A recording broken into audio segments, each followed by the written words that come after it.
Hi and welcome to this session in the complementary series of webinars coming out of Sartorius Stadium Data Analytics business. The title of today's presentation is Clustering in Advanced Data Analytics, Bottom Up, Top Down or Both. My name is Lennart Eriksson and I'm part of the data analytics business of Sartorius Stadium Biotech. The roots of our data analytics business go all the way back to 1987 when Professors Svante Wold and Rolf Karlsson formed a small company in northern Sweden, initially called Umetrics, later Umetrics, and these days this business is part of the data analytics solutions of Sartorius Stadium. Our mission is driving growth by enabling our customers to see what others don't. And our vision is to be recognized as the leading data analytics solution provider. So we are a business solution provider in the fields of advanced data analytics, and our solutions are realized through the so-called Umetrics Suite, which is an umbrella name covering all the softwares coming out of our production.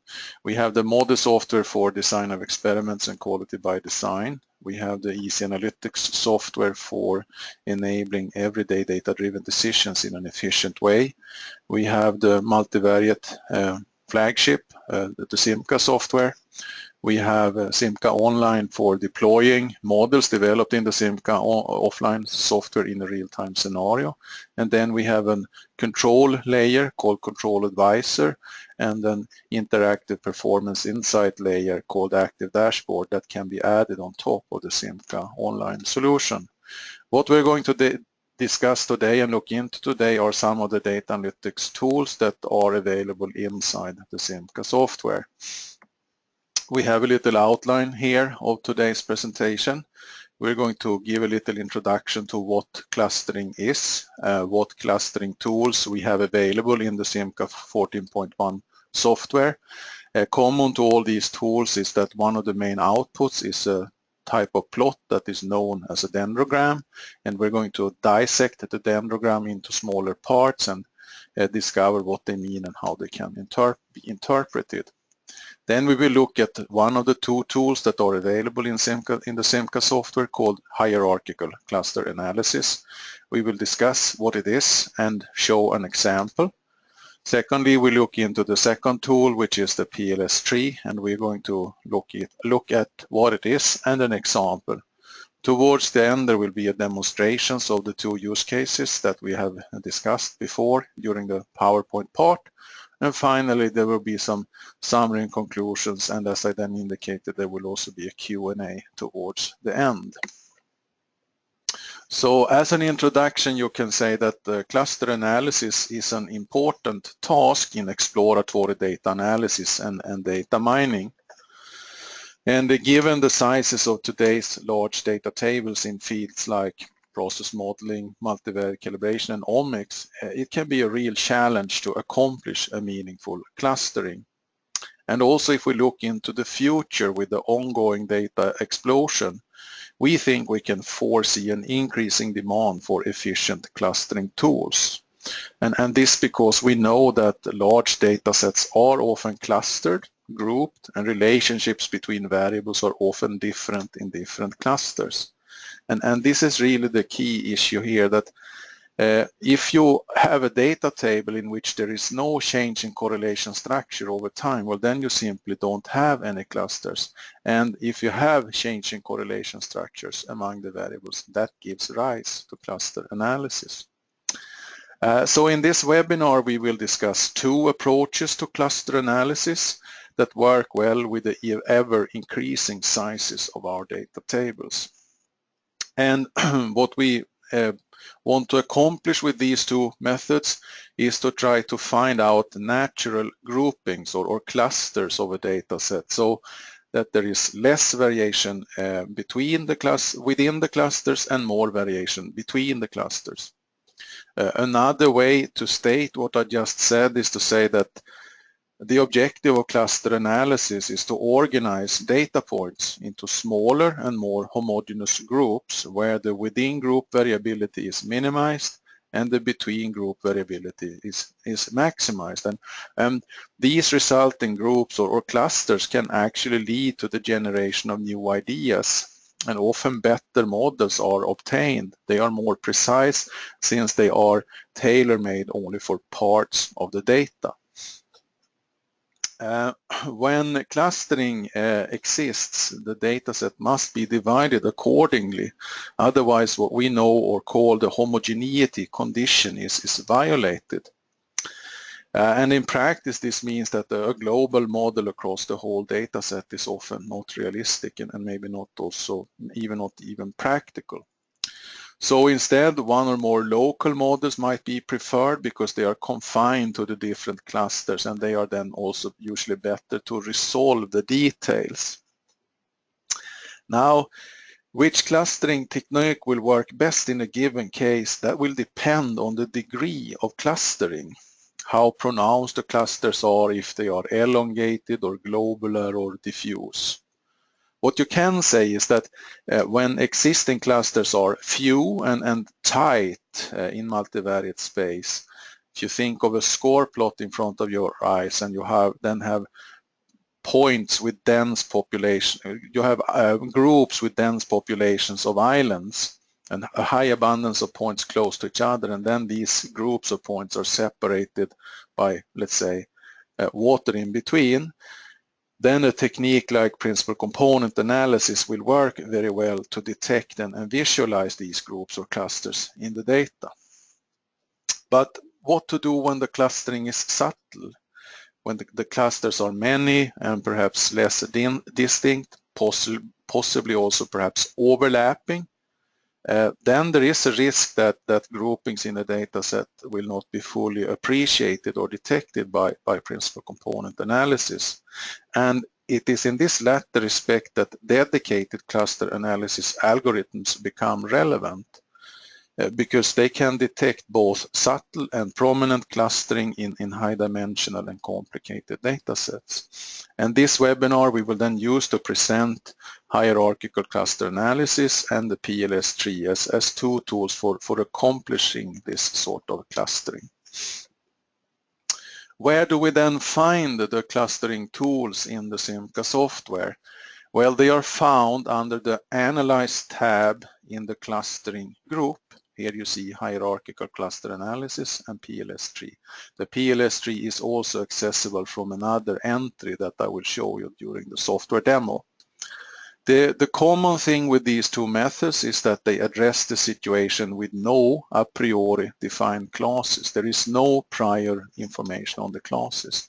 And this is in some contrast to other tools such as the SIMCA approach based on disjoint principal component analysis, PLS discriminant analysis, and OPLS discriminant analysis, which are based on predefined classes. Now, after you have been either applying hierarchical cluster analysis or the PLS-Tree, you can say that we will have discovered a set of clusters. And that means that each observation in the training set belongs to one of these. And then this belonging into the different clusters is visualized through a dendrogram. And we're now, before we go into the tools, going to familiarize with what a dendrogram is.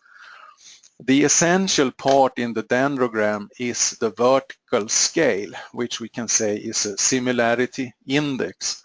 So if we're going from bottom towards the top of the dendrogram, we can say we are moving in the direction of increasing diversity. And conversely, if we're going from the top towards the bottom, we are going towards increasing homogeneity. The main constituents of the dendrogram are listed here in the slide or in the graphic. First of all, we have the leaf or the leaf nodes. This is the bottom row of the singleton clusters. And these will then be as many as either the number of rows or the number of columns of the data table, depending on how we are running the clustering.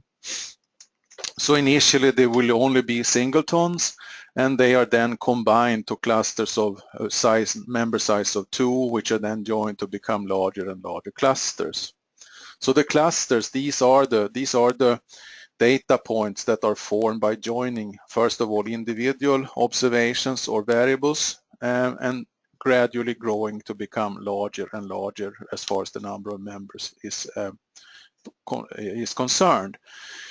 Now, depending on how you're viewing the dendrogram, if you're viewing it from the top, you can come along a branch, and then you have a parent cluster, you can say, which at this so-called node is split into two offspring clusters. Alternatively, you can view the dendrogram as coming from the bottom and going towards the top, and then you have two clusters that are combined into a larger cluster, but still at the node. So the node is a joining point for two branches.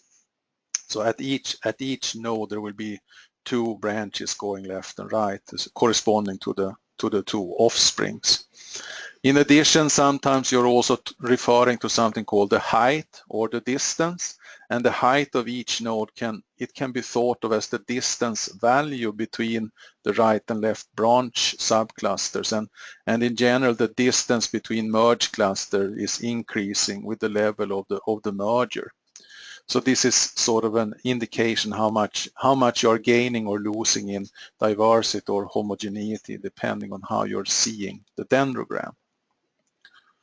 With this little introduction about the dendrogram, we then move on and look at the implementation inside the SIMCA software. So regardless of whether we are using the hierarchical cluster analysis or the PLS-Tree, the dendrogram that is created is always connected to all plots that are open and that are relevant, so to say. Here you see a little ruler indicated by the thin line, and you also see the pointer here. That means that in the dendrogram in the SIMCA software, you can interactively move up and down according to different similarity scales or similarity levels. And depending on where you're then clicking with the left button, depending on how many clusters are existing on that level of similarity, the open, for instance, score plot will then be color-coded accordingly. So you can see where the points of the different clusters are situated or are distributed in the score plot. We will now look first at the hierarchical cluster analysis. The hierarchical cluster analysis is based on pairwise distance calculations. And for this to work, you will need a similarity or a distance criterion so that you can quantify the level of similarity. SIMCA supports two criteria that are called ward and single linkage. We have a little bit more about those on the next slide. The hierarchical cluster analysis will work both column-wise and row-wise. And if we, for instance, look at the row-wise implementation, it will start with as many clusters as there are observations or samples, and then work its way from the bottom up towards the top to the single supercluster. And therefore it is known as a bottom-up approach. So the two closest clusters or observation points are merged, and thereafter the two closest clusters or points are again merged, etc., until only one supercluster remains. I mentioned that we have two similarity criteria, the ward clustering, which is the default. This distance measure is based on the difference in sum of squares around the mean. The mean is here symbolized by the green dots. The sum of squares around the mean of each cluster before and after merging two clusters. And our experience shows that this clustering or this distance criterion, I should say, work very well when the clusters are globular or spherical, very round. The alternative criterion is called single linkage. It's one out of several members in a family, but we only have single link. This is based on the Euclidean distance between the two observations, one in each cluster, that are closest to each other. And in our experience, we think it's fair to say that this one works best when the clusters are elongated or stretched out or needle-like, for instance. Hierarchical clustering analysis, as I said briefly in connection with an earlier slide, works both row-wise and column-wise, but because it is based on pairwise distance calculations, calculations can take a considerable amount of time if we have large data tables. So in order to enable hierarchical cluster analysis in a smooth way, inside the SIMCA software we have enabled direct access to the hierarchical analysis tool, cluster analysis tool, from the multivariate model parameters, and that means that for relatively large data sets we would prefer to run hierarchical clusters in the score vectors or the loadings, and I will demonstrate how to run hierarchical cluster analysis directly from the score vectors of a process model of a continuous process very shortly. Here we have that example. We call it the clustered process. It is part of our tutorial set of exercises in our training materials.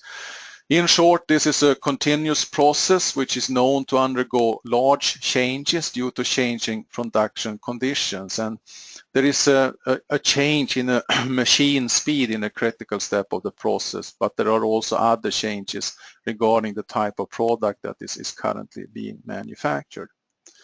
We have access to data, historical data from a full-scale production site where data were logged during a 6-month sampling campaign. The data set has a little bit more than 7,000 observations, and in the time segments when sampling was done, time points were measured, or the process variables were measured during an interval of 10 minutes separation. The total number of variables is 31, and because it is known that there is a lot of changes going on during these 6 months, going forward, based on the information in the historical data, the company wants to know should we opt for, or should they opt for, one overall global process monitoring model or maybe several models more local in character.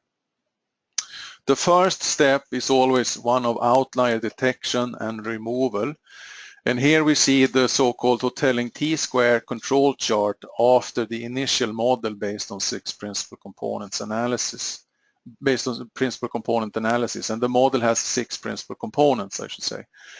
We can see that here there are a couple of very strongly deviating time points, and if we use the zoom tool in the SIMCA software, we will realize that these are 6 time points, so 1 hour of operation where something strange is happening. Sometimes you would run the data through the so-called quick info functionality in the SIMCA software for just looking at the raw data, and then you would also detect this sort of deviation. But if you somehow failed or overlooked that part, you will also be able to pick up these deviators in this initial PCA. So on the next slide we look at the updated PCA without the 6 outliers. Again, we have 6 principal components. They reflect around almost 2/3 of the variability in the data set. And when we are plotting the score plot for the first 2 score vectors, we see that there is like a separation, like a corridor here. We have inserted a red line to show you what we are referring to. So the question is, is this can this sort of clustering that we see with our eyes, can it be assessed in a more formal way using cluster analysis? Can the cluster analysis be used to corroborate this difference? And what about the distribution of these clusters across the other components? How do these clusters extend into higher order components? What we will be showing you in the software demo is then how you can directly from the score plot initiate the hierarchical cluster analysis, and we see the resulting dendrogram here, and we can see that there are 3 distinct clusters. So we have here been clicking on this level of similarity, and we see that the green cluster is clearly separated according to this analysis from the blue and red cluster. Whenever you're clicking in a dendrogram, the corresponding scatter plot of the score vectors is opened up, so you don't even have to have it open. It will automatically open up when you click in the dendrogram. But in this case, because we have process data that are measured over time, the scatter plot representation that is by default opened is perhaps not the preferred one, whereas the line plot of the score vector would be the preferred one. We have this line plot here of the first score vector, and it's also provided on this slide in a more better, higher resolution, you can say expanded format. So here we see the line plot of the first score vector. So the horizontal order is the time going from left to right, like this.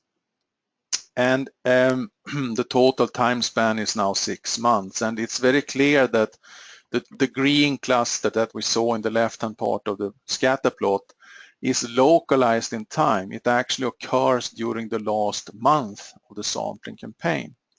Now, when we see such an indication of a deviation, we want to interpret why it arises. And then there are several tools we can use. One of our favorite tools is what we call a contribution plot. So we will show you in the software demonstration how you can create a so-called group contribution plot. We will be forming a local group here for the green segment and compare it with the average of the process. And we can then visualize what we call a contribution plot here. That will highlight the driving forces, the variables contributing to this jump. And in this case, we see that let's call them the culprit variables are variable 2 and 4 and 10 and 26. And if we want to, we can then again double click, and here we exemplify that by double clicking on variable 4 and opening up a trend chart for that variable. So here we see that what we saw in the hierarchical cluster analysis also has some bearing when we are drilling down to the original variables. Variable X4 here is run on a completely different setting during the last month compared with the settings earlier on. So some conclusions from this example is that we can use hierarchical cluster analysis to make a more formal account of clusters that are either not known beforehand or perhaps, as in our case, indicated by an initial PCA model that is computed for overview purposes. And in this case, the conclusion was or is that the hierarchical cluster analysis indeed corroborate that at least the conditions that are used for the process operating situation during the last month is very different from the conditions used during the first month, possibly warranting more than one process monitoring model when going forward. On a more general and, let's say, methodological aspect, we can say that whenever we detect clusters, they should be thoroughly interpreted. And one way to interpret clustering is to use contribution plots to discover what I call the culprit variables, the variables that are governing the clustering. We will now go into the second example, the PLS-Tree. In contrast to the hierarchical cluster analysis, which is labeled as a bottom-up approach, the PLS-Tree is a top-down clustering approach. So it will depart from the single supercluster covering the entire data table. This approach is based on a set of connected models, the PLS-Tree.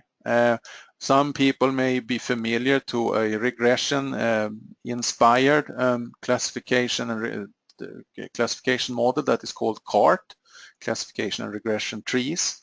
And the PLS-Tree is very analogous to CART, but instead of using individual variables for dividing cut points, the PLS-Tree uses the score vectors of the PLS regression models as the basis for splitting clusters.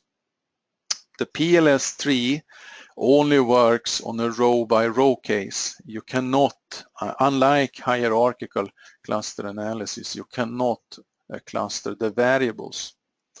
So, and it also, the PLS-Tree works with the continuous Y variables and also discrete Y10 Y variables. So it will then give you sort of a PLS classification tree. Without going into any detail, all the details are documented in other documentation from our company. We can say that the first step in a PLS-Tree is to calculate a global overall PLS model on the whole shebang, all x's and all y's. And then for that global model, we look at the first score vector, the first x score vector that we usually call T1. That score vector is sorted from lowest to highest, and we are then searching for a score value for which we will then use as a cut point or a split point. And the position of the split point along the sorted score vector is then selected based on or decided upon using a variance function. And this variance function has 3 elements, you can say. It is one term that reflects the variance of x, indirectly the T1 score vector. It is one term that reflects the variance of the one or more y variables. And thirdly, there is an element that is basically a penalty function that you can use to regulate how the split from one cluster into 2 offsprings should be driven. And there are 2 adjustable parameters in this variance function, and one of those adjustable parameters then work with this penalty function. And depending on how you set this adjustable parameter, you can either try to drive the split from one cluster into 2 to get as close as possible to a 50-50 split, or you can drive it towards as unequal cluster sizes for the 2 offsprings as possible. You don't really care. Regardless of how you are setting up the variance function, for each cluster that results, you will run a full PLS model and use cross-validation to decide how many components that local model will have. So another way to say what I just said is that we will use cross-validation to terminate the branches of the tree and to determine the number of components. I mentioned about these 2 adjustable parameters. They have the very descriptive names. I am ironic now. The very descriptive names of A and B. The setting A, and both these parameters go between 0 and 1, I should say. The parameter A will regulate the balance regarding how much of the variance in X come into play in terms of the variance of the score vector T1, as opposed to how much of the variance in Y is taken into account. So the closer to 0, the more we will let the variability in the X block dominate, and the closer to 1, the more we will let Y come into play. The second parameter is this one that will drive the split of one parent cluster into 2 offsprings, either towards a 50-50 situation or a very unequal situation. Here we have an example of a PLS-Tree, and I mentioned that in the case of hierarchical cluster analysis, the vertical scale represents similarity, group similarity. That you cannot really say that the vertical scale in the PLS-Tree does. The vertical scales now represent group proportionality. Up here we have the parent cluster that at the first split is divided in 2 clusters, where the first group, the first offspring, has 61% of the members and the second has 39% of the members. So if you would have 100 molecules or compounds or whatever, 100 observations, 61 would have gone into this cluster and 39 into that one. So it is group proportionality that the vertical scale means. The second thing is that it is a little cleaner, the dendrogram. But apart from that difference, it is the same basic implementation, meaning that when you're looking at the dendrogram, or the PLS-Tree as you can also call it, and go up and down, there will be a ruler, although it's not visible on the slide right now. There will be a ruler, and depending on where in the vertical scale you're clicking, for instance here we have been clicking and there are 5 clusters at that level, then those clusters are lit up through different colorings in, for instance, the score plot. The example that we will look into is something, it's a QSAR example. It involves more than 5,000 compounds mapped by more than 500 physicochemical descriptors, and the single Y variable reflects the metabolic degradation of the compounds. Here we see the result of a PLS-Tree with a depth d = 5. It has 53 models. This is another adjustable parameter, the depth, apart from the A and B that I was mentioning. The depth means basically roughly the number of layers. So if you run on d = 4, the maximum number of models will be 31, and if you run with d = 5, the maximum number of models will be 63. In this case, we have 53 models, so it means that for some of the smaller clusters down here in the bottom, no significant model was resulting at the lowest layer. We can then use the Dendrogram and other plots. So, and what I should say is that each branch now corresponds to a fully developed PLS model with all the scores and loadings and all the statistics surrounding it. So we can look at these statistics and try to zoom in on locally preserved structure-activity relationships. And we exemplify one of those here. In the right-hand part, we have the observed PIC50 and the predicted PIC50 for around 115 molecules. And if you are using this lasso functionality that perhaps you have seen inside the SIMCA software and lay out a marking here, the position of that locally preserved structure activity relationship will be rendered through coloring. So we directly see the taxonomy of the zoomed in structure activity relationship, and that is very, very useful for the interpretation. We can of course then for any selected PLS model also run the classical response permutation test to validate the model, and the outcome of the response permutation test in this case points to a strongly significant local QSAR model. But what the response permutation test mean and how it's organized, I have covered in other recorded webinars. So the conclusions from this QSAR example is that it indicates how cluster analysis method can be used to identify homogeneous data clusters encoding or supporting or requiring local models. And these local models are often very useful and have a better predictive power than models that are built with larger and more heterogeneous data.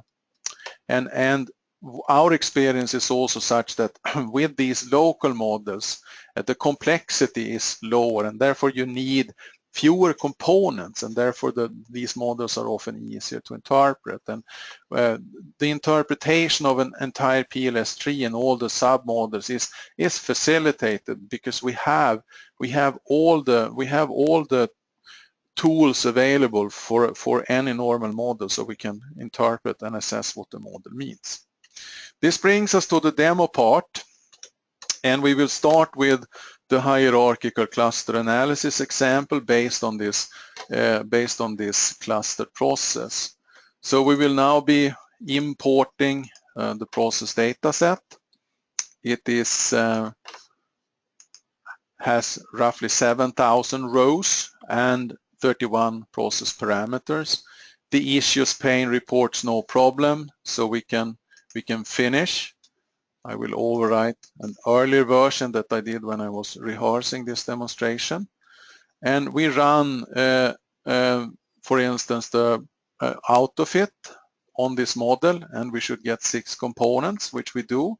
And then we can we can now plot the so-called hotelling range, t-square range plot, to see that we have a couple of deviators that we would not want to influence the clustering. There are different ways to find out how many they are. One way to do this is to go to the Tools tab, select the Zoom, and zoom in a little in the time dimension, and we will see that there are 6 time points. One way to approach this is to use a highlight like that. We see that these are the 6 deviations. We can then exclude these points interactively, and all of a sudden SIMCA has prepared a second model where we have dropped from 7 to 250 number of time points in the initial model down to 7244. We now use again the autofit command and we get 6 components. And it was this sort of score plot we were looking at in the presentation, and we thought we discovered some sort of clustering over here, and we wanted to use hierarchical cluster analysis to challenge this clustering and see if it could be refuted or corroborated. I told you during the PowerPoint part that there is a very easy access to the clustering from the model parameters of any multivariate model, from a score plot, from a loading plot, and so on. And the way to do that is either to go to the Analyze tab and select Hierarchical Cluster Analysis.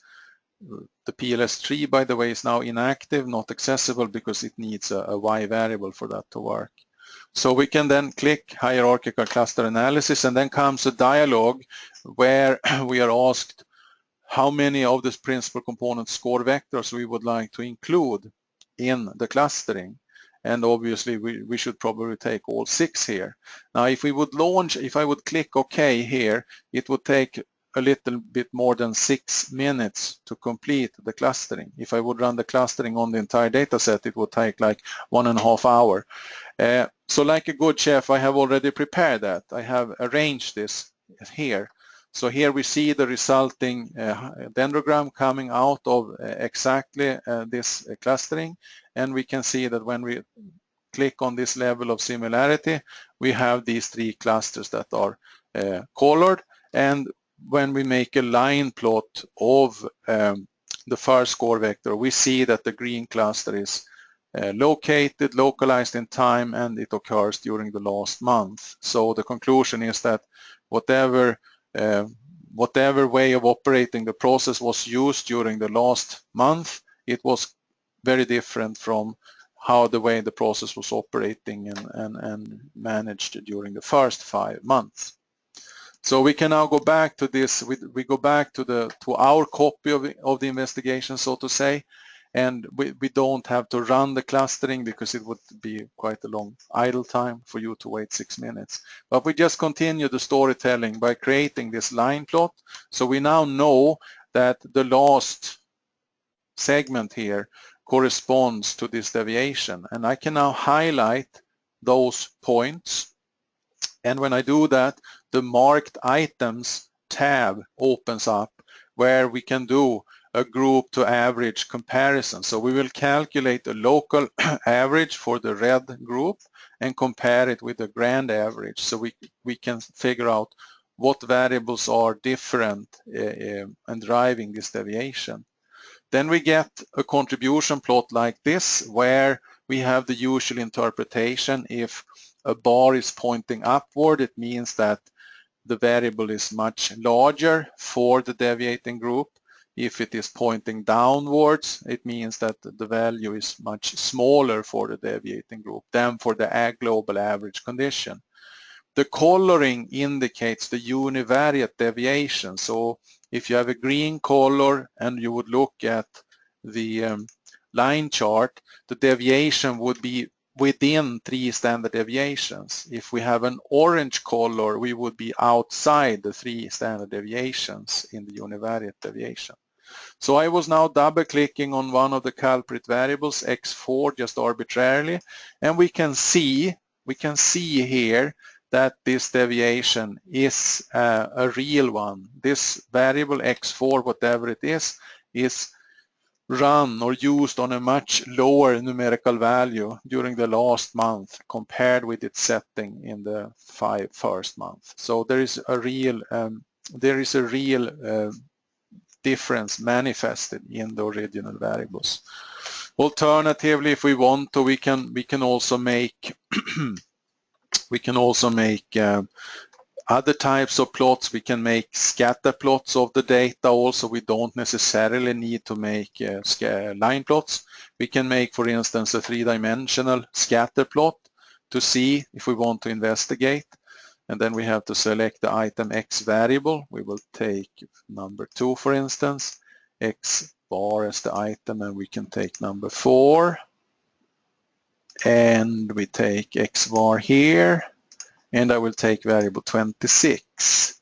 So I will now create I am about to create the three-dimensional scatter plot, and I will plot the second variable, the fourth variable, and variable number 26 out here to see if what we see in the contribution plot makes sense. And as you see, the deviation is really there also in these three variables, and that means that if you're going to go forward with these production conditions in the future and you would like to have useful process monitoring models, the indication is that you will need one model at least for the segment that is right now colored red. And if you start to look at this three-dimensional plot in more scrutiny, more closely, there might even be indications of further subcluster formation within this main cluster. But this is one way to use cluster analysis to challenge, corroborate, and interpret clusters that you perhaps initially are just seeing or suspecting you're seeing from an initial, let's say, PCA model. The second example is the PLS-Tree, and here I have, to save some time, already imported the data. There are around 5,700 molecules, and there is around 568 X variables to be precise, and then we have the PIC50, which is the single Y variable. And I have configured a workset so we can calculate the PLS model. The global model across the whole shebang will have 8 components. That's really not so interesting. But now when we have calculated this model, we can access the PLS-Tree either from the Change Model Type button under the Home tab. It is one out of 14 possible eligible model types, or alternatively, we can also access it in the clustering group under the Analyze tab. It is equivalent, whatever we do. In the first stage, we just have a possibility to remove outliers in score, Demonex, and Hotelling t-square plots. Then we will set these famous parameters A and B. I will set them at 0.1. I would prefer to have the X variance to dominate, and I don't really care about the sizes of the offsprings. And then I want 5 layers. So when I now launch this, it will take around 25 seconds to fully develop these 53 models. So for every split, there will be 2 models, and the compounds being part of that cluster will then be subject to PLS modeling, and we will apply the cross-validation rule system that we have in the SIMCA software to look at these models. And we have soon there we have it. Here we have the PLS-Tree now, 53 models. I prefer to work with something called tile vertically. We can take that one away and retile. So now to the left we have the PLS-Tree. In the middle we have the project window of the PLS-Tree, and in the right hand part we have the first score plot for the last for the initial model, sorry. So I can now, if I have the Dendrogram or PLS-Tree active, I can click in the PLS-Tree and we can see in the right hand part the distribution of the first 2 clusters. The blue cluster has 61% of the 5,700 compounds, and the green cluster, it has 59%, I should say, and here is 59. And the green cluster has 41% of the samples, 41% of 5,700 compounds. And gradually, as we move down, we get smaller and smaller clusters. Alternatively, we can watch the tabulated version of the PLS-Tree. So in the top we have the first model, which is then split into model 2 and 3. Model 2 is then split into model 4 and 5. Model 4 is on the next layer, divided into model 8 and 9. And model 8 is divided into 16 and 17. And 17 is divided into 30 and 31. And for every row there is a full model. We have all the statistics that we know of. First of all, in a superficial manner here, we see the number of compounds, We see the Q square. We can also call for R square. There is a configurable set of parameters if we right click. And we also see the standard deviation of the Y. And usually the standard deviation of the Y will become smaller and smaller the closer you are to the bottom of the tree, because the molecules become more and more similar. And we are now going to zoom in on a model called 22 with 116 molecules, and if I double click on it, I will open up and resolve all the statistical details of this model. So we can see the usual parameters, the eigenvalue, the R square Y, the R square X, and the Q square, and significance rules.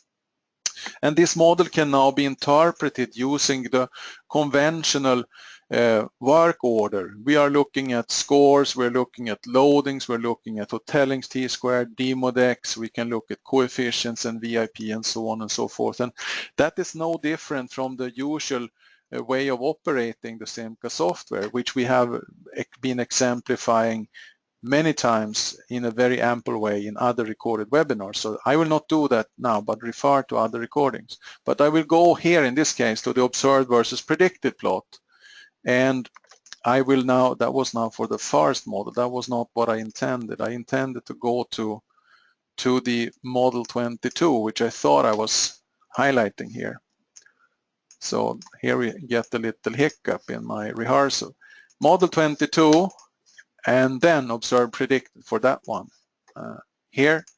And what I can now do, what I want to know now is for this very locally preserved structure activity relationship that we have in the left hand part with 116 molecules, where is it located in the PLS-Tree? What about its taxonomy? So I can just highlight these points as you saw I did, and then we will see that in the lower